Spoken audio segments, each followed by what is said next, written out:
Hi guys, today I want to take a look at Mega Evolutions. Now that Pokemon Legends ZA has revived the hope for Megas, I thought it'd be cool to look back on some and make some new forms for them, because basically we have a lot of Mega Evolutions. Hopefully we're gonna get more, but for now it's a good pile of them. However, there are some Pokemon who got more than one Mega Evolution, just kind of a split. That's, of course, the expected fan favorites, Mewtwo and Charizard. Of course, Mewtwo has two, Charizard has two, and I understand why. But it would also have been cool to see more of that for especially Pokemon that aren't, the most marketable, you know what I mean? So that's what I'm kind of trying to do here. Speculate a little and show off some art or ideas for what a second form could look like with these Mega Pokemon. With the changes to the different Mega forms, it looks like they still retain a good, solid, same theming going on, I want to say, or like it doesn't deviate drastically. And so hopefully these designs also don't deviate too drastically, but it's just a different, form of the same idea and stuff. Just a different way, I think. But I think it'll be fun. So let's get into it. First off, my favorite Mega Evolution is Lopunny. I love Lopunny's Mega. I love Lopunny, and, it's a great thing. And Mega Evolution is kind of drawing out that inner power in Pokemon and whatnot, I guess. And so, maybe I can't put it the most eloquently way, but, that's the idea. And I think the idea is shown through Lopunny with, the kicks and the jumping and, it's like a aerobic, exercise dancer kind of rabbit thing. It's cool. I kind of wanted to take on that, and rather than it being this cool, trendy, exercisey, aesthetic thing going on and whatnot, I kind of chose cheerleading, cheering. We do have a cheering guy, Pachirisu maybe. Lopunny has become an aerobic-looking dancer, this exercise chick at the gym kind of thing. So the pom-poms are also still fur and whatnot, but they are just a different pattern and course of fur. Let's say this Pokemon does a lot of hops for movement and style, but also to distract enemies or foes, especially with the swinging pom-poms or the different fur in that sense. I also really liked doing the Daisy Duke kind of thing style, leggings no more. We see some short pattern, let's say. So I thought it was a really fun one to do, and I enjoyed doing it. There's also Mawile. Mega Mawile is probably my second favorite. I love that. Goes from one horn to two horns. I'm sure everybody knows the lore by now, but it's got a woman, having a mouth on the back of her head that she has to always feed and whatnot. And in illustrations of it and in imagery of it, we often see it's very wavy and around. It's not like a big muzzle mouth like Mawile has. So for Mega Mawile, I was kind of thinking of taking its original Mega design and then again just kind of tweaking it to a different form type thing. This one would have more of a focus on long and wavy and thin and multiple little mouths, because that is again kind of pulling from the original illustrations. But that's what we have for Mawile. I really like it. I had fun.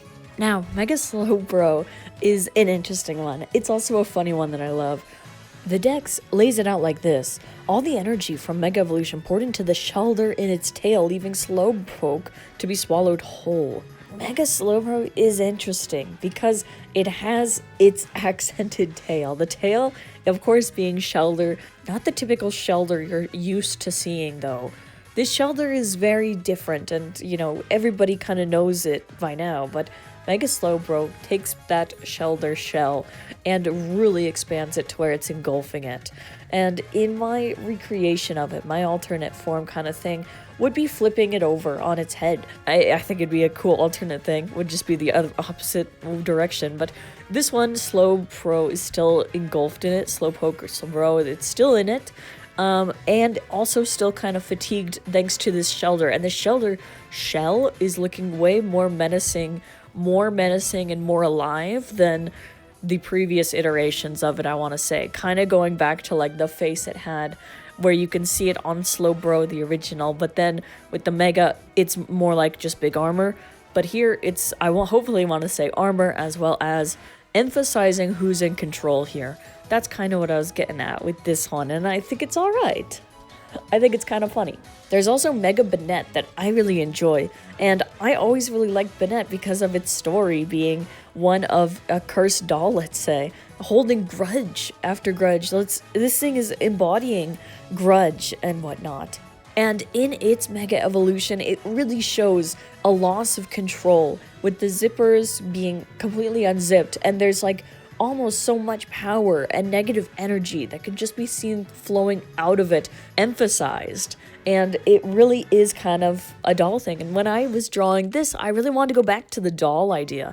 I like that idea with Banette, and I figure that, you know, maybe this is an alternate version where the Mega is overflowing with energy and it's reverting it back to kind of what it once was, because it's taking that primal what it once was kind of power or state or everything to expand it into this now malicious looking doll, horribly angry and whatnot, and just bursting at the seams, literally, and zippers and stuff, that it can't control all this energy and power.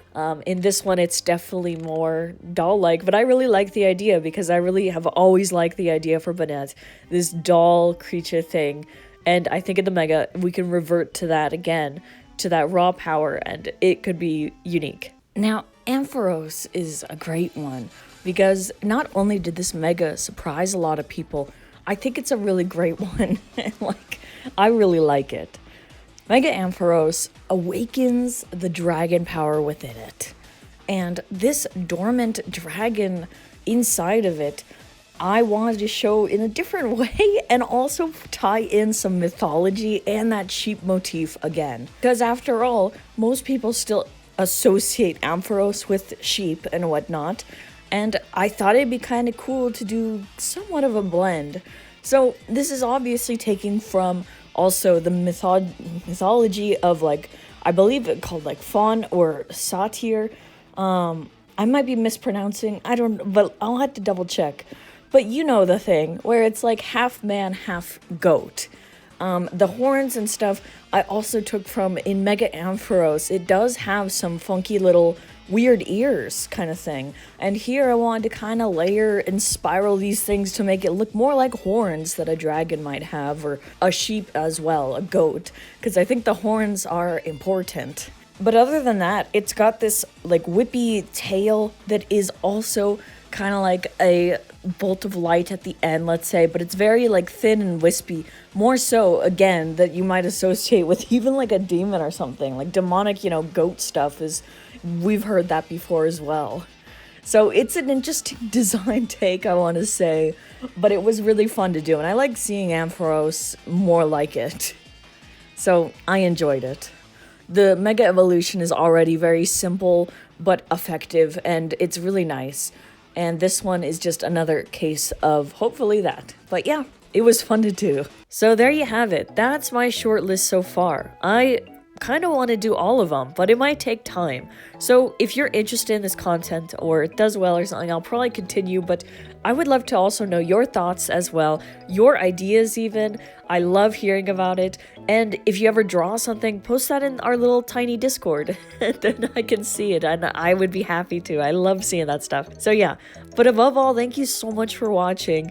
I appreciate it, and I hope to see you next time. See ya! Bye bye!